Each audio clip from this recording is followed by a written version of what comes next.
Washington is Kashif Hasnie, a research fellow with the Center for Asia-Pacific Policy at the RAND Corporation. Thank you very much indeed for being with us tonight. Now, only 10% of the results released so far, but does it surprise you that Hamid Karzai is receiving what looks like a strong challenge from Abdullah?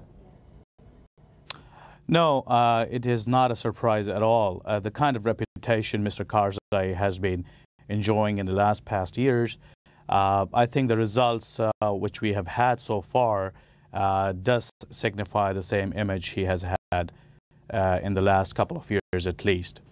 All I would say right now, it has been a mockery of democracy so far. We started these elections with like 5 major things. One was the Taliban threat, and the campaigning in the last days of the campaign.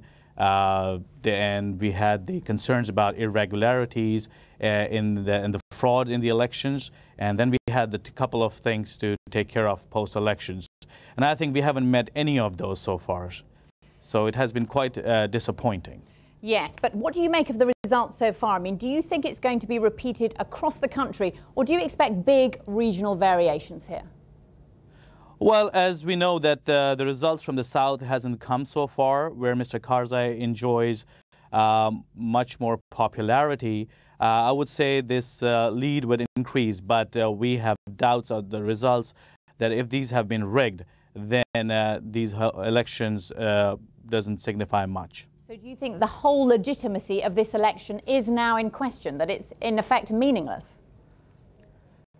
Well, all I would say is that, well, the Afghans are tramping in the right direction.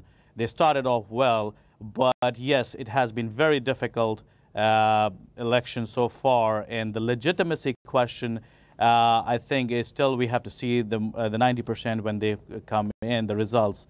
We could answer that better. If the result is tainted, what will this mean for US policy in Afghanistan, in your view?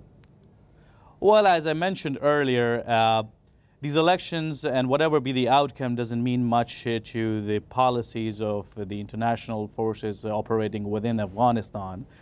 But we would like to see a legitimate elections and somebody who leads the nation and is legitimate.